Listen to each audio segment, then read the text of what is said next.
ایک سوال ہوا کہ داڑھی منڈوانے والے یا کٹوا کر حد شرع سے کم کرنے والے نعت خوان سے میلاد شریف پڑھوانا کیسا؟ جواباً عرض ہے کہ داڑھی تمام انبیاء کرام کی سنت ہے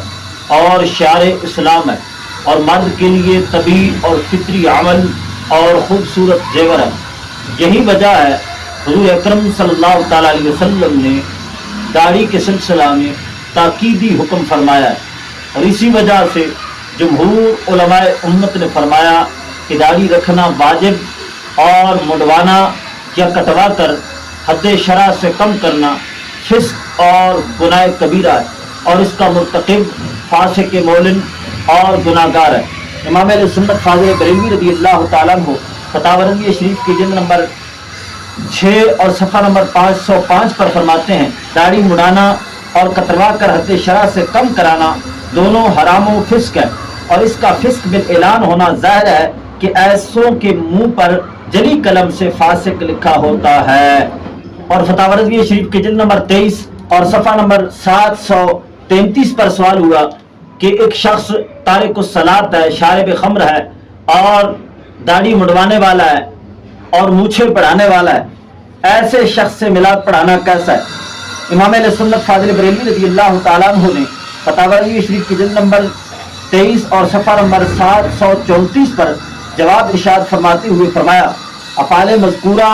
سخت کبائر ہیں، اور ان کا مرتکب اشد فاسق و فاجر مستحق عذاب یزدان و غضب رحمان، اور دنیا میں مستوجب ہزارہ ذلت و ہمان، خوش آبادی خواہ کسی علت نفسانی کے بعد اسے منبر و مسند پر کہ حقیقتاً مسند حضور پر نور سید عالم صلی اللہ تعالی علیہ وسلم ہے تعظیماً بٹھانا، اس سے مجلس مبارک پڑھوانا حرام۔ تبیین الحقائق و فتح اللہ المعین و تحتاوی علی مراق الفلاح وغیرہ میں ہے، فی تقدیم الفاسق تعظیمہ وقد وجب علیہم اہانتہ شرعاً، کہ فاسق کو آگے کرنے میں اس کی تعظیم ہے، حالانکہ بوجہ فسق لوگوں پر شرعاً اس کی توہین کرنا واجب اور ضروری ہے۔ امام اہل سنت فاضل بریلوی رضی اللہ تعالیٰ عنہ نے فرمایا، فاسق کو سٹیج پر کھڑا کر کے اس سے میلاد پڑھانا حرام ہے، اور اس کے حرام ہونے کی کئی وجوہات ہیں۔ ایک وجہ یہ ہے کہ ایسے داڑھی منڈے فاسق کو سٹیج پر ممبر رسول پر کھڑا کرنا حضور اکرم صلی اللہ تعالیٰ علیہ وسلم کی مسند کی توہین ہے۔ اور اس کے حرام ہونے کی دوسری وجہ یہ ہے کہ ایسے فاسق کے مولن کو سٹیج پر کھڑا کرنا اور اس سے میلاد پڑھوانے کی صورت میں اس کی تعظیم ہے، اور مسلمانوں پر شرعاً اس کی تعظیم نہیں بلکہ توہین و تذلیل واجب ہے۔ اور اس کے حرام ہونے کی تیسری وجہ یہ ہے کہ جب ایسے فاسق اور داڑھی منڈوں کو سٹیج پر کھڑا کر کے اس سے میلاد پڑھوائی جائے، اس کو عزت دی جائے، تو لوگوں کے دلوں سے اس گناہ کی نفرت ختم ہوتی ہے۔ یہی وجہ ہے کہ جب 2-3 داڑھی کترے داڑھی مڈانے والے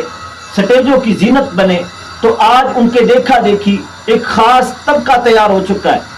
با شرع اور سنی صحیح العقیدہ نعت خوان ملتے تک نہیں ہے، اور اگر کوئی ملتا ہے تو اس کو پوچھتا کوئی نہیں ہے۔ آج ہماری محافل کے اندر انہی بھنڈ قسم کے نعت خوانوں کو ہی پذیرائی بخشی جاتی ہے۔ یہ منہ مانگی قیمتیں پا کر آتے ہیں، اور پھر ان قیمتوں کو عیاشیوں پر اڑاتے ہیں، اور پھر جب ہماری محافل کے اندر آتے ہیں تو ہم ان کو حسان بن ثابت بنا کر سٹیجوں پر عزت کے ساتھ بٹھاتے ہیں، اور عام و خاص ان کی تعریف و توصیف کے اندر رطب اللسان ہوتے ہیں، اور نقبائے محافل ان کی تعریفیں کر کر کے ان کو آسمان سے اوپر تک لے جاتے ہیں۔ حالانکہ حدیث مبارکہ میں آتا ہے کہ فاسق کی مدح کرنا انتہائی مذموم عمل ہے۔ حضور اکرم صلی اللہ تعالی علیہ وسلم نے فرمایا، اذا مدح الفاسق غضب الرب واہتز له العرش، فرمایا جس وقت فاسق کی تعریف کی جاتی ہے غضب الرب، اللہ تعالیٰ کا غضب اترتا ہے۔ ہم تو محفل کرا رہے ہیں کہ اللہ تعالیٰ کی جانب سے رحمت نازل ہو، لیکن حضور اکرم صلی اللہ تعالی علیہ وسلم فرماتے ہیں جب فاسق کی تعظیم کی جاتی ہے، فرمایا اللہ تعالیٰ کی رحمت نہیں اترتی، غضب الرب، اللہ تعالیٰ کا غضب اترتا ہے۔ واہتز له العرش، فرمایا عرش الہی ہلنے لگ جاتا ہے کہ آج کائنات کے اوپر اتنا بڑا جرم ہوا ہے۔ لہذا تمام وہ مسلمان جو حضور اکرم صلی اللہ تعالی علیہ وسلم کی رضا اور خوشنودی پانے کے لیے اور ثواب حاصل کرنے کے لیے میلاد کراتے ہیں، انہیں چاہیے کہ سنی صحیح العقیدہ اور باشرع نعت خوانوں سے میلاد پڑھوائیں۔ اور فاسق، داڑھی منڈانے والے، بدعقیدہ اور پیسے کے پجاری، ان بھنڈ قسم کے ناتخونوں سے حضور اکرم صلی اللہ تعالی علیہ وسلم کی مسند اور منبر رسول کو محفوظ رکھا جائے۔